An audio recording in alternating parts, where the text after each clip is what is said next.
there's a tool called Selenium where you can actually, if an API doesn't exist in an app, you can actually just build it's essentially a web browser that does the clicking for you. Okay. And so that's what we've built. We built on top of Selenium. We built our own automation platform to file these state I see. LLCs, corporations, get the EINs from the IRS. So there are no APIs. No state has an API. Yeah, right. We just have a bot that runs on top of this open source software that basically opens up a Chrome browser and then goes to the Secretary of State, takes all the information that we have in our system and goes zit, zit, zit, zit, zit, zit, zit, zit, zit, next, zit, zit, zit, zit, zit, next, Yeah. zit, zit, zit, zit. And then on the last page, it takes a screenshot and then parses the screenshot and then says, does that match what's in our system? Yes. Okay, go ahead and file. And then once we get the filing, it automatically goes into a specific email inbox. We take that filing, we automatically look at it through some OCR software, parse that data. Does it match our system? Yes. Okay, great.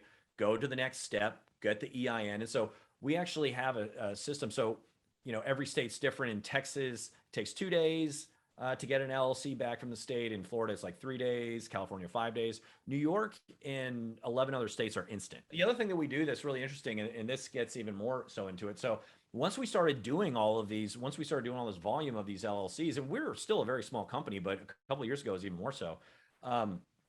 The thing that started happening, whether it was like a week later, a month later, or a year later, someone would say, hey, I want to add my dad as an owner of the business or as a manager of the business, or I need to change the address, or I just realized that this business name that I chose is a bad business name and I need to change that. So there's all these different amendments with the state that you have to do. Some of them are online, but unfortunately, a lot of them are like snail mail or fax. So while you can do the formation online, the change amendment for an address needs to be faxed. And then like you go to the New York Secretary of State's website and the fax line on there is wrong. Yeah. And it's like, hey, you're kicking this back at me. And you call them, you spend 3 hours to get a hold of someone. You're like, hey, I'm trying to fax this number. They're like, that's the wrong number. And you're like, that's the number on the website. Yeah. You're like, yeah, we know, but it's the wrong number. Here's the right number. So there's all this stuff that gets just this human back and forth where it's like, it's 2021. Why are we still doing all of this like manual talky back and forth? So we've kind of automated a little bit more so to where in our dashboard where you can see all of your information, get all your documents. If you need to change something, the business name, you want to change it from ABC Tile to XYZ Tile, you literally just go and you make that change. And then after a couple seconds, it reaches into our database of 1,500 different filings that you can do. 50 states each have like a domestic and a foreign filing, an LLC, a corporation, and then all the change amendments you can do. There's like 1,500 different options you can do. So it reaches in the database, says, okay, what is this? It's a Texas, it's a name change. Okay. It grabs that information. It gives you like a little pop-up and says, hey, if you want us to do this, the state of Texas charges this. This is what we charge to do it. It'll take this amount of time. If you've already done it, you have the sheet and you're just updating the system. You can upload this here for free. Or if you want us to do it, just put in your credit card information and we'll go do that. So that prevents us from having to do all of this. Like someone sends an email and says, hey, I want to add a manager. Back and forth. Now it's just like go to the dashboard, change whatever you need, pay the bill, and we'll do that on our end. Well, it started in front of the television. So, I think everybody would retreat to their preferred televisions. Okay. And then I think when I was in high school, my dad was an entrepreneur. He was a sole practicing attorney. Okay. So he worked out of the office. And my mom was a teacher. So my dad actually started cooking. Okay. My mom worked from like, teachers are overworked and underpaid, right? They show up early, they leave late. And so, a lot of our meals were just like kind of Taco Bell and stuff like that. Until my dad started cooking because he was working from home to save money on not having to spend money on an office. Yeah. Yada, yada. So my dad actually became a really, really great cook. I remember one time he made it was like tomato soup. But there were like 2 different colors of tomatoes. So it was like, oh wow, red tomatoes and then yellow tomatoes. And then he poured them into both at Wow. the same time. So half of it was red and half of it was yellow. So it really evolved, and not, nothing against my mother. It's, it's just the system. Yeah. But my dad just was able to kind of be at home and take time and handle that. So he just kind of got into it. Yeah, it sounds like he dove pretty deep into the practice there, huh? I think I gave him I used to be a big GQ reader. Okay. And I think I pulled it out of the magazine and was Okay. like, look at that. I think he took it as a challenge and made it happen. That's awesome. That's awesome. So obviously you got some of the entrepreneurial bug probably from your father. Yeah. Yeah, it actually goes all the way. So my mom's dad and my dad's dad all were entrepreneurs. So my dad's dad was a home builder. My mom's dad owned a fuel company up in Connecticut. My whole family's from Connecticut. So yeah, just it's always been part of the family. Yeah, yeah. And typically, what was the first company or first thing that you kind of started dabbling in? I mean, some of our guests, they were the ones selling candy, or they had, the lemonade stands. Was that you, or what was kind of your path when you first started dipping your toes in the water? No, it happened much later. It was post college. So I worked at Dell for a year. I live in Austin, so everybody worked at Dell. Yeah. At some point in their lives, it's like a rite of passage. But I remember leaving Dell and just wanting to start my own business. And I had some money saved up. I was an early investor in Dell. I remember I bought $2,200 worth of Apple stock in like 2003 or 2004. Oh, wow. Yeah. $11 a share. Wow. And it had I been holding it now, I'd be a millionaire. But yeah. But it ran up and I made a bunch of money. And so I kind of took that money, and I was still living at home with my parents. And so I just kind of lived off of that, and it was super cheap to live at home. So I took that money and decided I wanted to be an entrepreneur. And this was like way before it was cool. This is like in 2005. Yeah. So the amount of tools that I had at my disposal were a fraction of what they are now. If I was 25 again, or 22, 23, I feel like I have a much better head start. But so I'm definitely envious of the younger generation. But I actually worked for one of my dad's friends who did septic tank installation and maintenance. Okay. So I moonlight as an entrepreneur, and I used a site called rentacoder.com. Yeah. Yeah. Bought and then bought again, and then bought by, and eventually is now Upwork. Yep. And we use Upwork through and through. So I am a disciple of Upwork, and I've been I used to actually be, my quote was on Upwork's Rent-A-Coder's website, because I was like a 25-year-old guy that was doing septic tank installation and doing this stuff. So they were like, oh, this is the kind of person we want to cater to. Yeah. So I remember my parents had an attic that was a converted attic, and I would go upstairs, and my guy was in India, and so he wouldn't get on until his time frame. It was much less of a everybody works US hours like it does now. But so I remember just kind of living upstairs after hours of moonlighting, and just turning my speaker all the way to 11 and taking a nap on the futon. Yeah. Until I heard the bling, bling. Yeah. Yeah. Yeah. This guy chatting at me. And then I'd get up and I'd work with him for a couple of hours, figuring out what I needed and testing stuff and blah, blah, blah. And this is before GitHub and proper versioning. Sure. And not even hosted. I mean, it was, I think about all the different pieces that were required just to launch a simple app. Yeah. Back then, having to co-locate my own server. I hired another guy who was a high school student in Oklahoma, who's now a great coder out in Silicon Valley. But he, I paid for a co-location facility in Omaha, because it was within a 30-minute drive to him. And he, in high school, I went to newegg.com and sent him all of the parts for a server. Yeah. In an IT class in high school, built the server, and then drove out and co-located the server into into this co-location facility so I could run my app. So that was the very first thing. And my very first thing I built was just like kind of a competitor to Squarespace. Okay. It was just like a website builder, because I had a lot of people ask me to build them a website.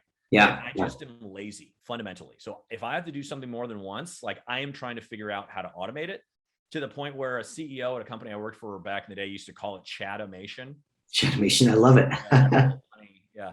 So I've always just been an automation freak. Like I hate doing things manually, but Yeah. now I kind of do it manually and figure out how, okay, now that I'm doing it manually, how can I automate it a little bit and automate a little bit more, a little bit more.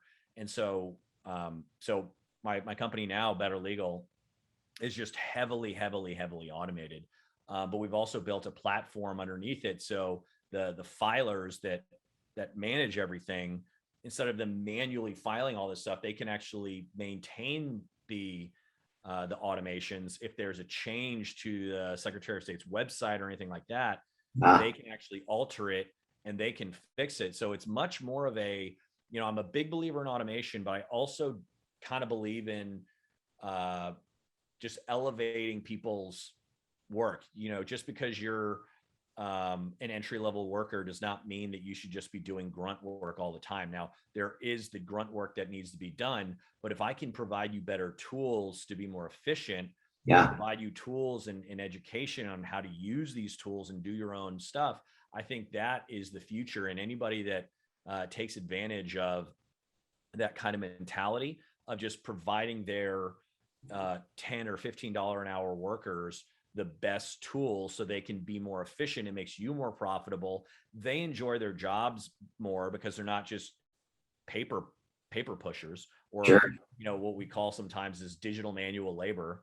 Allow them to kind of take the bull by the horns, really. Yeah. So obviously you mentioned you love automation and all of that. When you go into an opportunity, and I guess I should maybe ask, do you provide these types of services for other companies, or do you kind of have a way where you would look at a given task and can you determine whether or not that's a good task to be able to automate, or that's a potential task that can be automated? Or I guess that's probably the best way to be able to phrase that is when you're looking at a task to automate, or that you want to try to automate, are there any characteristics that you should be looking for that would meet certain parameters that say, yes, this is a good option, or this is a good candidate to be able to automate whatever this task is? Because I think that's what one of the problems that a lot of people have is, they say, well, I want to automate all of this, but they don't necessarily understand if it can be or can't be automated. So I'm curious if you have any, I guess, cues or things that you look for that can say, yes, this is absolutely can be automated, and this is a good candidate for that. It would be to take things in snack size chunks. Mm-hmm. Automate something that is very simple to automate and then extend it. So I've fallen into the trap a lot of times where I'm like, oh, we'll automate this from end to end. And then it just takes forever to launch. And there's something that always is broken. And there's always something that kind of is a little not working right. And so you really need to kind of separate this big kind of amorphous thing that becomes so hard to tackle that you just never get started, into something that is very small and very simple, and then automate that, make sure that thing is running perfectly, and then figure out what is, work backwards. So it's kind of, what are the things that take the most time? The most time, the things you have to do the most, and just kind of as you go through your day, make a list of all of these things that you're doing, how much time it takes you. I actually have an app that I use called Get Harvest. And when I do certain tasks, if I'm kind of trying to like figure something out, I'll create like little projects or companies, and say, I'm working on this task, start, stop. I'm working on this task, start, stop. And that'll kind of inform me what is sucking up a lot of my time? Because what people don't realize is, time, this is getting into like philosophical stuff, but time is just like our perception Mm-hmm. of of something that happens. I was doing something the other day, and I literally thought I spent 5 minutes doing something. I told my fiance, I was like, "Hey, I'm gonna go do this. It'll take me 5 minutes." And like 2 hours later, I came back, and she was furious because like we were gonna go eat after I was done with this task. I thought I was in and out, and she Yeah. was like, "That was 2 hours. You Yeah. left at 12:30." Um, and so you really have to keep yourself honest by figuring out, how much is this thing actually taking of my time? Because something is something that you might hate doing, Yeah. Yeah. and you want to automate that thing, but it might only take 5 minutes a month in reality. And even though you hate it, if you can automate something that you do 37 times, it takes 5 minutes each, but you kind of enjoy it, that you like, what's more important to you, doing something that you love or getting more of your time back? Because once you get Mm-hmm. your time back, then you can do whatever you want.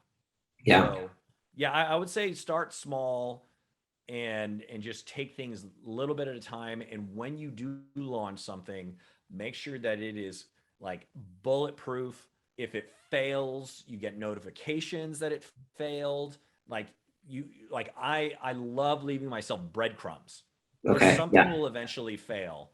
And when something does fail, you need to be able to kind of like, you need to leave yourself a paper trail to be like, okay, what happened here? Da da da da da. Yeah, I could talk about this for Yeah, no, hours. that and that's really interesting, and that's I think that's another thing that people struggle with is where do I start? So you kind of just explained where to start at.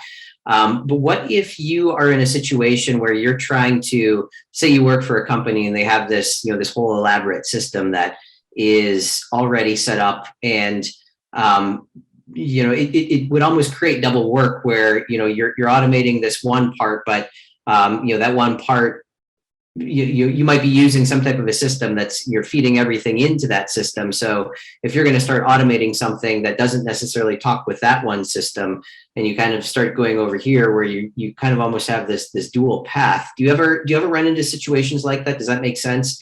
Where I think I need a little bit more clarification from you on that. so like if you're let's say you have a CRM system that your company has used forever, Yep. and that CRM system doesn't do a bunch of different things that you need to do. You've got all these other systems that you're doing sort of outside of the CRM, but because the CRM is sort of the hub, the main interface that everybody uses, all of that information eventually ends up getting trickled or funneled back into the CRM eventually.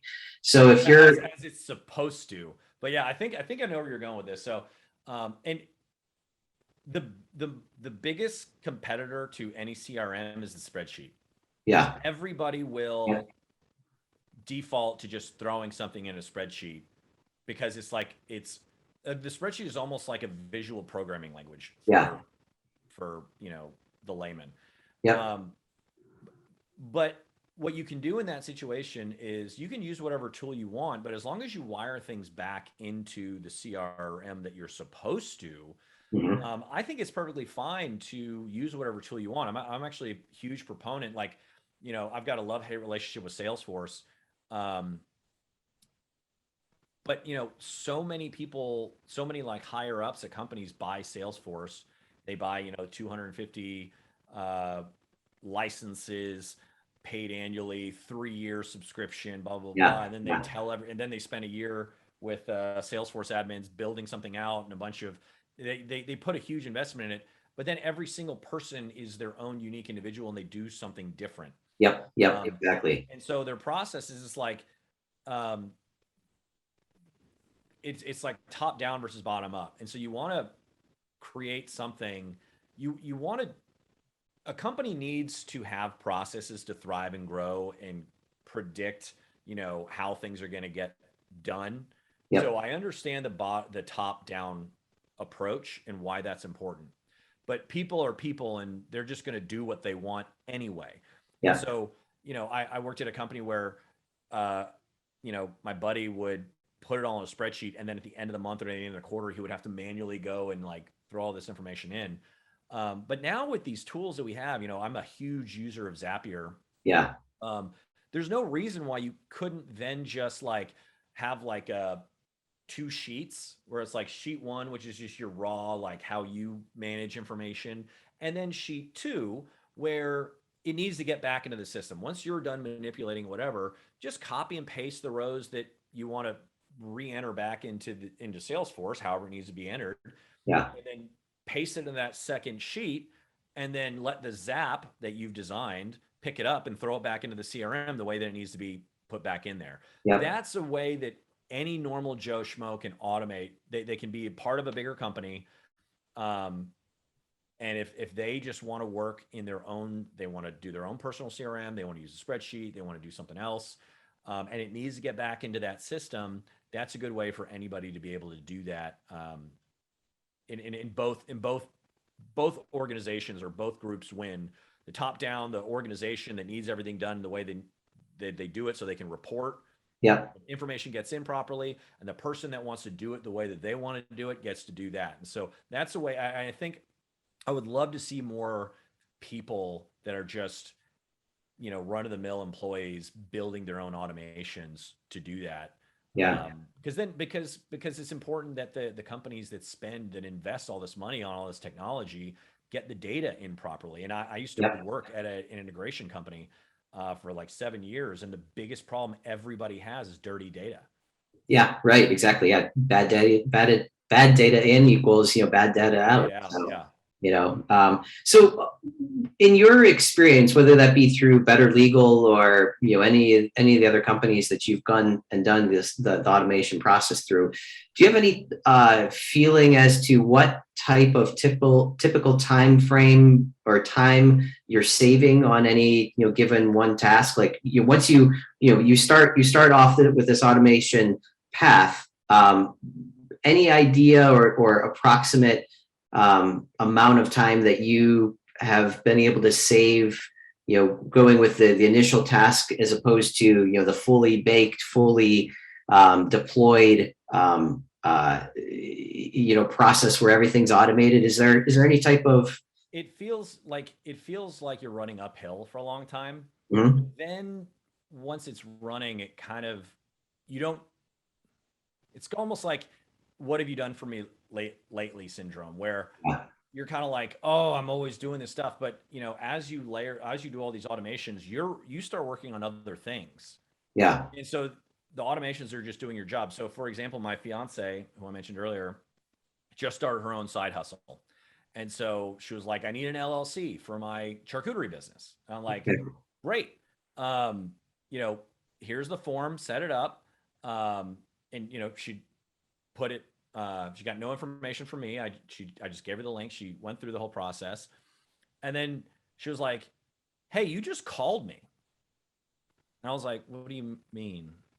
And I was like, oh, I use a tool called Sly Broadcast that allows me to just literally call in and say, hey, this is BetterLegal. Just want to let you know that we filed your document with the state, blah, blah, blah, blah. And it's literally just a little recording that's that long. Yeah. And anytime in our system that an LLC goes from like in progress to filed, it automatically shoots off this voicemail. So it bypasses the actual phone call. It just drops the voicemail into whoever's phone that you give it. And then we fire off a text and an email. Yeah. So That's some people are like, stop contacting me. But other yeah. people are like, because some people, the email goes into spam.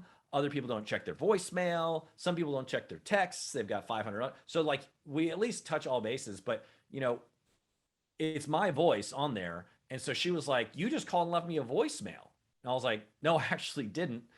And so it's just those little things that once you realize, after you stacked all these things on top of each other, you all of a sudden kind of realize, oh man, like I could just not do anything next week. And like the core stuff that needs to get done just does happen. it. Yeah. Whereas Yeah. like if I had never built any of those things, I would have to be either doing it manually or hiring someone to like make a phone call, send a Yeah. text, do all the Yeah. stuff. So Do you find that you have a hard time finding any type of tools at all? Is there any type of I guess there's two parts to that. Number one, are there tools that you can't necessarily find?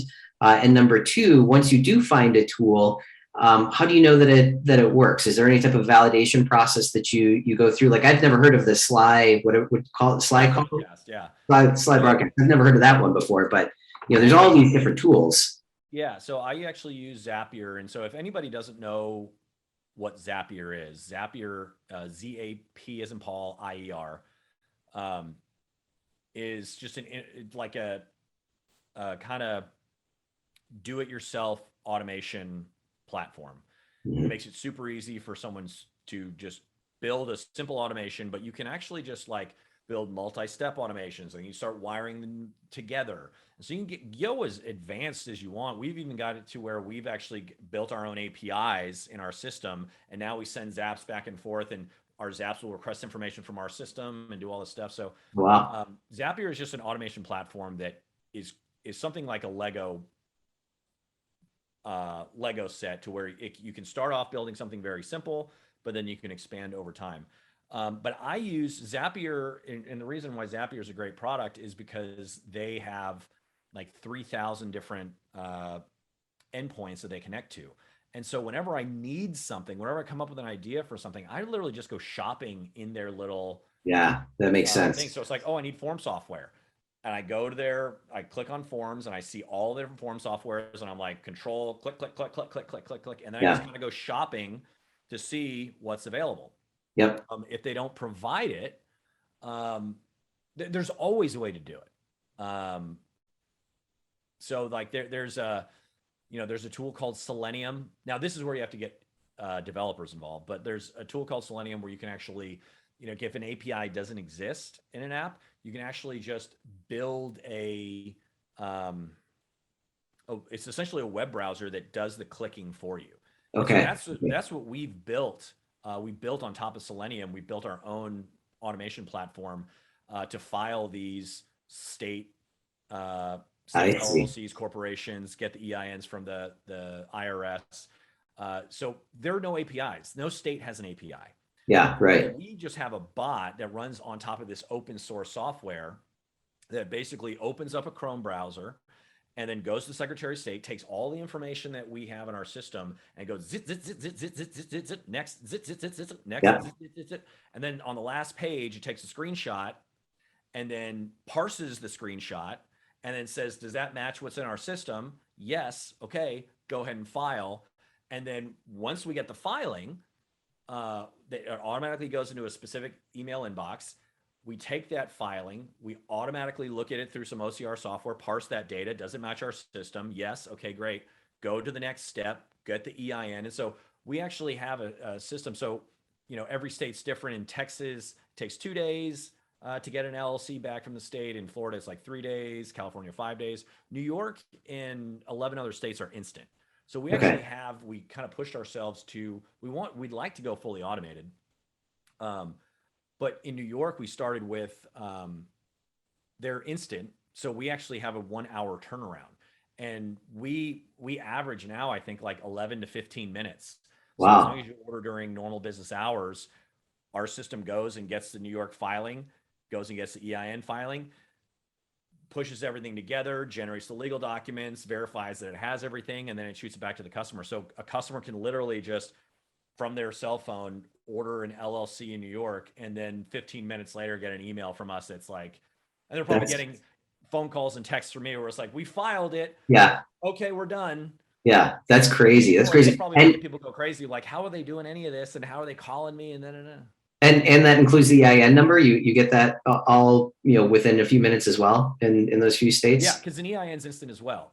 Right. Now, what's interesting is an EIN, which you get from the IRS's website, there are no humans involved, but it still works normal business hours from like 7 a.m. to 10 p.m. Monday through Friday. Don't ask me why that happens, but like if someone orders on Sunday, we essentially have to just put a little delay in there. Yeah. And then Monday morning at 7 a.m., it's like, okay, New York, EIN, get this, get that. Yeah. But yeah, so we've developed this whole system. So anybody that wants to start a small business that needs an LLC or a corporation can just get it from us. Some things, if it's like uh, Missouri, we still do that manually currently. Yeah. Yeah. Um, but Texas, California, Florida, New York are like 40% of all of our filings. And so those are all automated. We've got Wyoming automated now. We're just kind of going down the line and just, highest volume. Yep. Uh, Yep. and now that we've got the EIN and because every single person that gets an LLC from us gets the state filing for the 299 that we have, it's the state filing, the EIN filing, and the legal documents, the operating agreement or the bylaws, whichever, if you're an LLC or corporation. Yep. Yep. We get that to you for that one price as fast as your state will turn it around. Yeah. So, now that we've got the EIN and the operating agreement part also automated, we now have a system where someone, if it's Missouri or Kansas and we haven't automated it yet, we do that part manually. And then as soon as we get it back and it goes into the customer's documents hub in their account on their dashboard, we then just say, okay, do the rest. And then it goes and gets the EIN and the operating agreement. So really, I should say like 70+% of all filings that we do are automated. Wow, that's incredible. That's incredible. So this is going to be a very, very specific question. I'm not sure if you've ever run into this, but if I remember correctly, when so again, we purchased apartment buildings, and we purchased 6 buildings, all basically all at the same time, and each building had their own LLC. And there was something with, and I can't remember if this was Ohio or if this was Delaware, but we couldn't get an LLC. We couldn't get more than one LLC a day. And that was the EIN. Or maybe that's what it is. And you use the same social security number. That's exactly what it was. Yeah, it was all underneath mine. That's exactly what it was. Yeah. So if you try to get multiple EINs on the same day, it'll kick it. It'll just tell you, go kick rocks. Yep. Yep. That's exactly what it was. Do you ever run into that? I mean, would that be, you would have to still do, still fall into that? We just stagger it, and we let the customer know. We're like, hey, using the same email address, or I'm sorry, the same social security number for all these EINs, and you ask for 6 LLCs, so it's going to take us 6 business days. Yep. Yep. Got it. Yeah, that's exactly what it was. Yeah, that is really, really cool. The other thing that we do that's really interesting, and this gets even more so into it. So once we started doing all this volume of these LLCs, and we're still a very small company, but a couple of years ago it was even more so. The thing that started happening, whether it was like a week later, a month later, or a year later, someone would say, hey, I want to add my dad as an owner of the business, or as a manager of the business, or I need to change the address, or I just realized that this business name that I chose is a bad business name, and I need to change that. So there's all these different amendments with the state that you have to do. Some of them are online, but unfortunately, a lot of them are like snail mail or fax. So while you can do the formation online, the change amendment for an address needs to be faxed. And then like you go to the New York Secretary of State's website and the fax line on there is wrong. Yeah. It's like, hey, you're kicking this back at me, and you call them, you spend 3 hours to get a hold of someone. You're like, hey, I'm trying to fax this number. They're like, that's the wrong number. And you're like, that's the number on the website. Yeah. You're like, yeah, we know, but it's the wrong number. Here's the right number. So there's all this stuff that gets just this human back and forth where it's like, it's 2021. Why are we still doing all of this like manual talky back and forth? So we've kind of automated a little bit more so to where in our dashboard where you can see all of your information, get all your documents. If you need to change something, the business name, you want to change it from ABC Tile to XYZ Tile, you literally just go and you make that change. And then after a couple seconds, it reaches into our database of 1,500 different filings that you can do. 50 states each have like a domestic and a foreign filing, an LLC, a corporation, and then all the change amendments you can do. There's like 1,500 different options you can do. So it reaches in the database, says, okay, what is this? It's a Texas, it's a name change. Okay. It grabs that information. It gives you like a little pop-up. It says, hey, if you want us to do this, the state of Texas charges this. This is what we charge to do it. It'll take this amount of time. If you've already done it, you have the sheet and you're just updating the system. You can upload this here for free. Or if you want us to do it, just put in your credit card information and we'll go do that. So that prevents us from having to do all of this. Like someone sends an email and says, hey, I want to add a manager, back and forth. Now it's just like, go to the dashboard, change whatever you need, pay the bill, and we'll do that on our end. That is really cool. Are you looking at any other markets to launch similar types of systems? in at all currently? I'm just curious. Um, you mean for legal stuff? But no, like a different market. So when you're going through that entire process, what popped in my head, which we had and still are having an absolute complete nightmare with, is the water companies in Cleveland. Utility companies, I guess you can say. So when we take these things over, it was the same thing. We had to literally fax our deeds to the water company, and then there's no one to call you back that, hey, we got it, or what's this, what's that. They ended up screwing the whole thing all up, and 9 months later, we're still trying to figure it all out. Meanwhile, the water bills are growing and growing and growing, and they're telling us not to pay any of the water bills because it creates more work on their end to be able to fix what account it's being applied to. And then before you know it, then we get shut off notices, and it's like it's all over the place. So I'm just curious, if you have any other plans of. I think that's a situation one day there's a market for that. Oh yeah, without a doubt. Just kind of manual BS work like that, where there are systems that people are just pissed off at. The problem is, like, even if you were to develop an automation platform that was capable of doing stuff like that, do the people that are the people that handle it willing to pay for that Right. software, and are they willing to, or do they have the technical prowess to actually do it? And is it enough of a pain in the ass that you like will actually spend the time to do it and the money to do it? So Yeah. I am super interested in that kind of a market. That's not something BetterLegal would ever do. Right. Yeah. But yeah, I mean, in the future, I can definitely see me wanting to kind of do more, because I've learned through this process. I think the next round of things that happen, APIs ate the world. Yeah. Right? Yeah. Now that there are all these APIs, and now they're non-technical people that are like, can I just do this? Can I just do that? Instead of like, I've got an idea for a business, they're now saying like, why can't I do this? Why can't I do that? So, I think it's going to take some time for people to kind of like want that. But yeah, I think the next version that this company has taught me is that the next wave of software is essentially going to be like professional services automation. Mm-hmm. Like I've had to deal with so much stuff with just accounting and just our accountant, and how do you manage like the fact that we take $599 for a state of Texas SOS filing? It's $299 to us and $300 to the state. Well, then you got to break that apart. It's $299 to us and $300 never technically goes on our books. But every single charge is a different amount. So like Florida is $424, New York is $499. So you got to know exactly how much the filing fee is, and then it's a coupon code. Okay, $50 off here. You got to like do all this math. And if we didn't have all these systems automated, I can't even fathom. Like I think about like 10, 20, 30 years ago, before we could just do simple stuff like this, and just how much like having to get a developer versus me just doing it myself, being like, oh, okay, I understand the problem, and being able to kind of do it because of the no code tools that are out there now. Having just the amount of people involved in having to even set up a system. Yeah. Like 10, 20, sure. 30 years ago, no wonder everybody was fully employed. Yeah. Exactly. No, that is really, really cool. And I mean, you have my head spinning about different things that we can help automate in our business too. So this has been fantastic. What else is BetterLegal?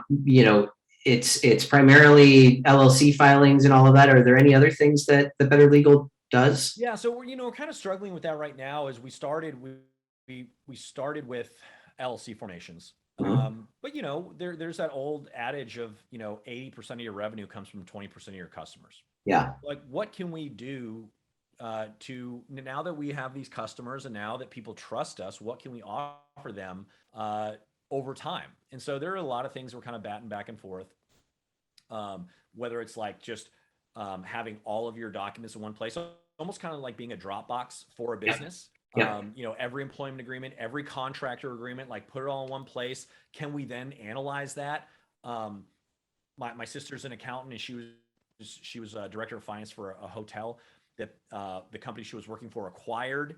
And in the contract, it said that, if you don't cancel such and such a service, it auto renews for another 5 years. And so the company that bought the hotel automatically got stuck with this extra 5 years of Oh yeah. $100,000 a year service because they didn't cancel it. Because how do you go through that many documents Yeah. and contracts and extract that type of information? That's kind of a, up the chain a little bit. But those are the things that we're kind of interested in. We've started doing things like, we're just providing, if you've got a bunch of contractors, you've got a bunch of employees that you're having to deal with, and those employees are saying, hey, can I get my employment agreement, please?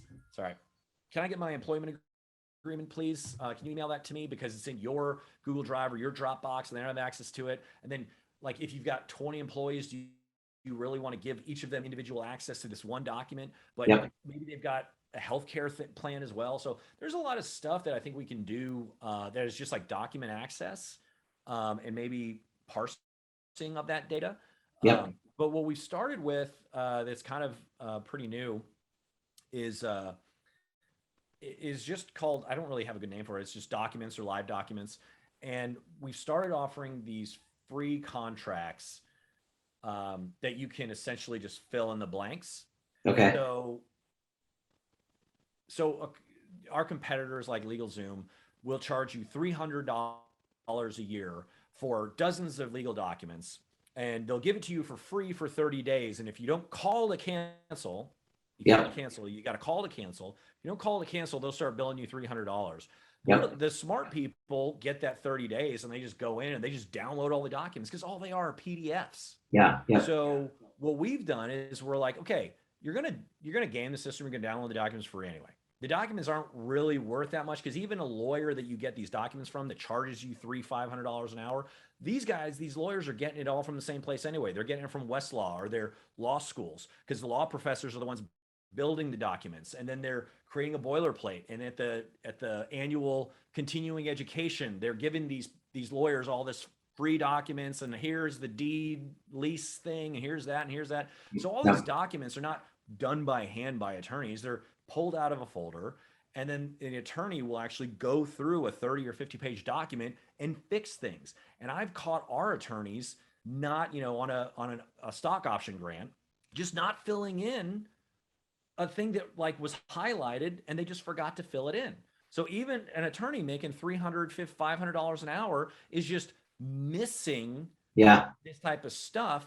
And so what we've done is we've got a system where we can take a document, a Word document, and everywhere where there's something that is changeable, whether it's like dynamic state of blank, we just put state in there, state of state, and we put that second state in double square brackets. And we do that with all the rest of the information in the document. And we upload it to our system, and it automatically reads everything that's in the double square brackets. And on the left-hand side, just creates a form. Okay. So all you need to do is just fill in the form like Mad Libs. And on the right-hand side, you see it live. You see the updates live highlighted in purple. Yep. And so you can actually create these documents and fill them out automatically, download them as a Word doc or as a PDF so you can do more stuff. But the core stuff that you need to get done and you need to fill out that's important is on there. So we've started by offering some of these free documents. We're adding more documents all the time. We're going to be adding more functionality to that. But that's essentially going to be free. I think what we go from there is possibly say, okay, if you've got your own document, we're going to give you these documents and you can use this for free. But if you've got your own custom document, load it into our system and we're going to charge you a monthly fee for you to, easily fill out this custom document. Yep. And then throw in some e-signature software. E-signature is not hard. Yeah. I have no idea what DocuSign's like $100 billion company or whatever. Yeah. But that's like, multiple deal stuff. Like I'm talking about just one document where two people need to sign it. We'll add some e-signature stuff in there and charge a monthly fee for that. So things around that I think a lot of people just don't do because they don't know how to do it. They don't know where to get the document, or they just kind of like, they do their best. So I'd really like to just kind of have a entity management system And I don't, think it, there's yeah, got to be a better term for that. Kind of yep, how Salesforce invented the term the cloud, yep, where, yep, well, it's not in a cloud, like everybody knows that, but but people have, gotten this idea that like, oh, it's somewhere that's retrievable all the time means the cloud. yeah, yeah, We need some kind of a small business management term that yep, fits us. But I think where Better Legal goes is essentially just trying to bring like bespoke legal services, or the things that a lawyer might facilitate. We're not a law firm. We can't be a law firm. We can't give advice or anything like that. But we can provide the toolkit for you mhm, to kind of DIY lawyer yourself. yeah, yeah. And you could also niche that into certain industries. Again, with real Yes. estate, we've got 6 different LLCs for one purchase that we made, for this Cleveland deal. So being able to niche that into specific industries, like, we have, I don't know, probably 20 different companies that, each of the buildings have different LLCs behind them. Yep. So that makes perfect sense. And then So the compliance. It's yeah, like I've got a buddy who works for uh, a, a development company that they build condos, and he's like, we've got several hundred sure. LLCs that different investors are put in different money, and so we have Yep. our administrative assistant for 1 month every year just does the Texas compliance, because in Texas it's all due on May 15th. Some states are Yeah. like, the anniversary of your LLC, or like the quarter before the anniversary or whatever. But Texas is easy. It's like May 15th for everybody. But this administrative assistant from like the month of April files multiple hundreds of these different Wow. compliance things. So, that's a service that we offer now. Yeah. But yeah, niche stuff like that where it's like, okay, are you a photographer? Here's like the photography package. Yeah. Are Yeah. you a Yeah. freelance journalist? You do write for magazines and stuff like that. Here's a package, and here's education that goes along with it that is like specific to you. So, yeah, there's a bunch of different ways that we can go in that. Love it. It's pretty exciting. Yeah, no, that's amazing. Chad, this has been a fantastic conversation. And again, my head is spinning with all kinds of different things I'm going to look into about automating a bunch of different things that we have right now. So certainly thank you for that. And if people want to learn more about you or your services, what would be the best way to reach out and get in touch or learn more? Yeah, so betterlegal.com, very simple website. You can get an LLC or corporation from us. If you don't need an LLC or corporation, but you've got a friend or someone in your network that does, you can go to referrals.betterlegal.com, become a referrer. Your friend will get $100 off. We'll send you a $100 check, and everybody wins. I am on Twitter at CSAKON as in Nancy. So twitter.com/CSAKON. I talk about automation and ideas and things that just keep me up at night all the time. But yeah, I love it. I love it. Yeah, Chad, this has been fantastic. Again, many, many thanks. And look forward to seeing how things evolve for you. thank you.